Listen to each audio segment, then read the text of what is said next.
Hello students.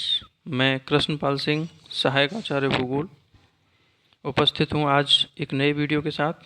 और आज हम अपने इस वीडियो में बात करेंगे सागर के निक्षेपात्मक स्थल रूपों की, जिनका निर्माण सागरीय लहरों के द्वारा अपरदित मलबे के निक्षेपण से होता है।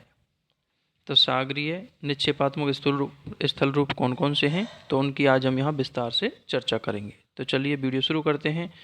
तो सबसे पहले हम सामान्य परिचय की बात करते हैं। तो जब सागरीय तरंगें तट से टकराकर वापस लौटती हैं सागर की ओर, तो वो अपरदन से प्राप्त मलबे को अपने साथ बहाकर सागर में काफ़ी अंदर तक ले जाती हैं।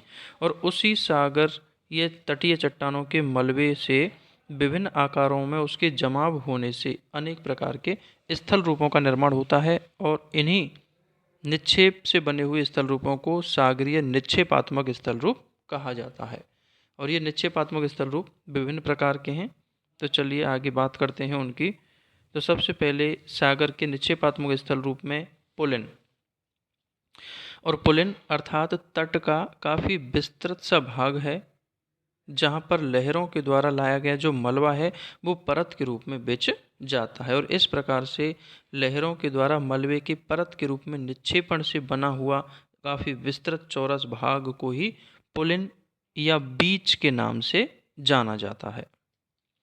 दूसरा, इसी का एक प्रकार दूसरा बात करते हैं कस्प पुलिन की। और कस्प पुलिन ये भी पुलिन ही है, लेकिन अपने कुछ विशेषताओं में सामान्य पुलिन से ये भिन्न होने की वजह से इसको अलग से वर्गीकृत किया गया है।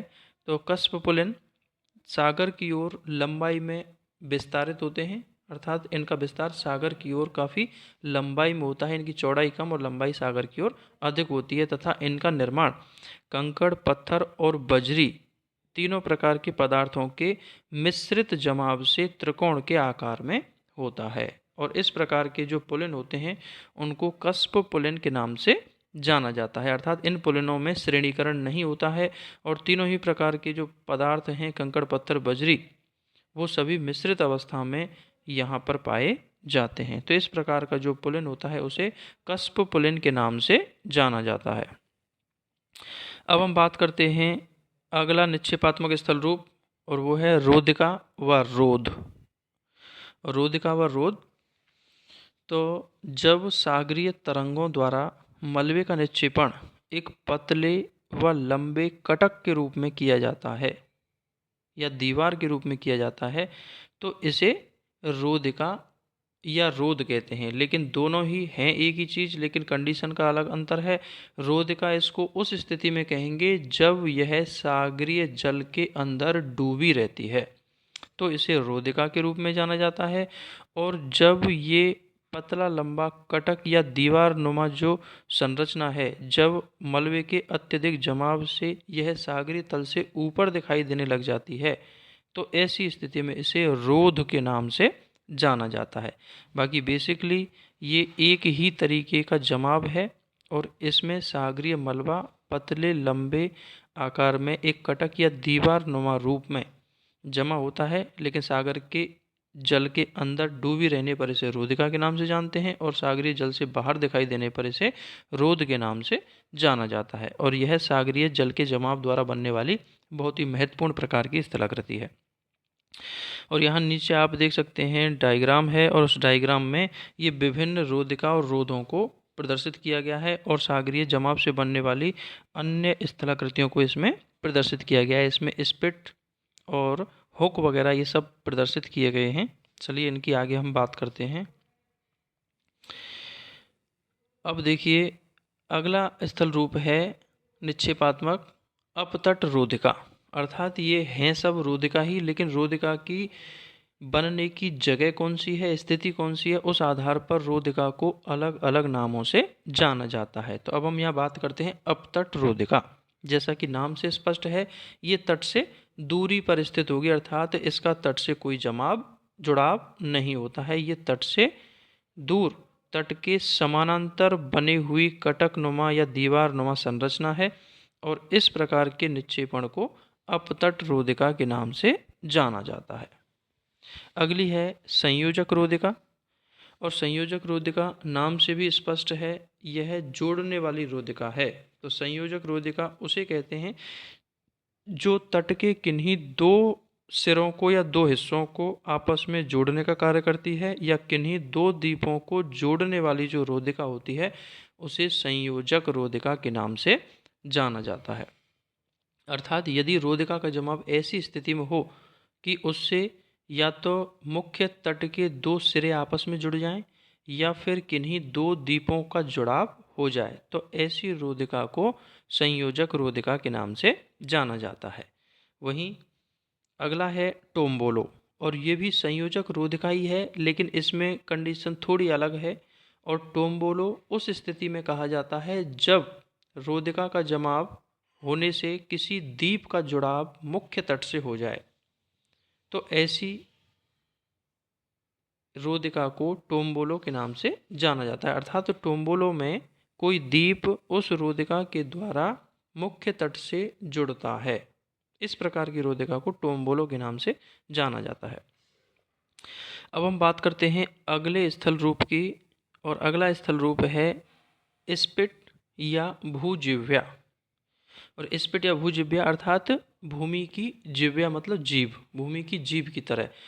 तो जब रोधिका का निर्माण तट के लंबवत हो, अर्थात रोधिका किस तरह से जमेगी, तट के लंबवत स्थिति में जमेगी, और इस रोधिका का एक सिरा तट से जुड़ा हुआ हो तथा दूसरा सिरा सागर की ओर खुला हुआ हो, तो इस प्रकार की भू आकृति को स्पिट या भूजिव्या के नाम से जानते हैं। जैसे हमारी जीभ है और जीभ का एक सिरा अंदर से जुड़ा हुआ है और अगला जो सिरा है वो खुला हुआ है, ऐसे ही जब रोधिका का निर्माण